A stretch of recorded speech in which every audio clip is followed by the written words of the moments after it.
While we're already feeling the devastating effects of human-caused climate change, governments continue to fall short on making and executing emissions pledges that would help thwart further warming.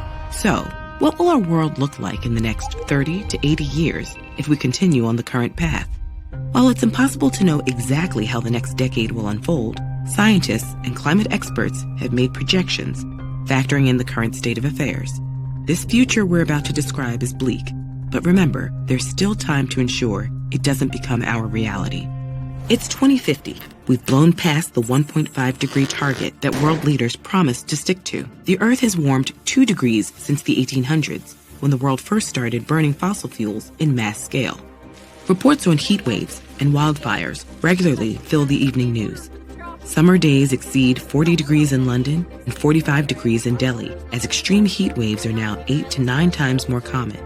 These high temperatures prompt widespread blackouts as power grids struggle to keep up with the energy demands needed to properly cool homes.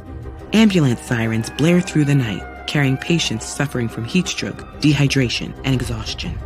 The southwestern United States, southern Africa, and eastern Australia experience longer, more frequent, and more severe droughts. Meanwhile, the Philippines, Indonesia, and Japan face more frequent heavy rainfall as rising temperatures cause water to evaporate faster and trap more water in the atmosphere.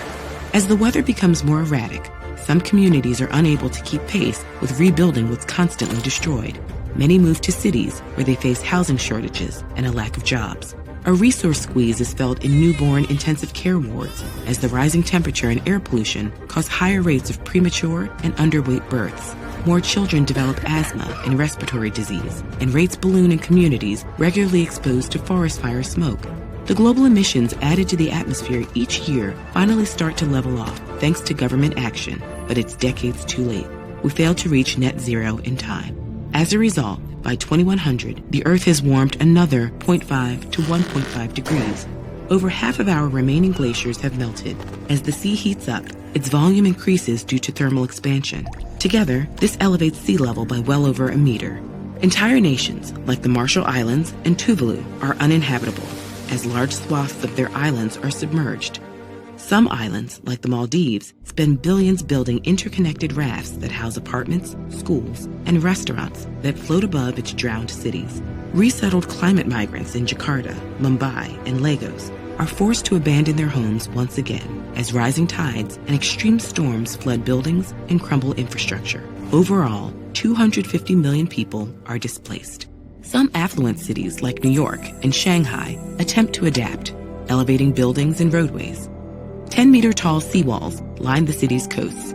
Children learn about extinct sea life which once inhabited the ocean's reefs, all of which have vanished thanks to rising surface water temperatures. Grocery prices skyrocket as food and water scarcity touch all communities. Fruits and products long grown in the tropics and subtropics rarely show up on shelves, as intense heat waves paired with increasing humidity make it deadly for farmers to work outdoors.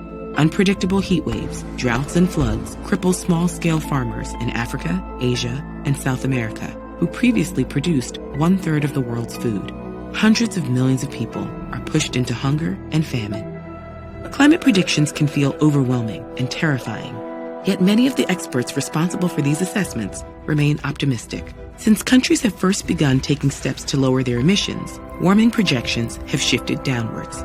In less than a decade, we've reduced our projected emission rates so that we're no longer on track to hit nearly 4 degrees of warming. Policies that invest in renewable energy sources, cut fossil fuel production, support electric transportation, protect our forests, and regulate industry can help mitigate the worst effects of climate change. But climate experts have also stressed that current policies and pledges don't go far enough in speed or scale. Enacting real change will require bold solutions, innovations, and collective action. There's still time to rewrite our future, and every 1/10 of a degree counts.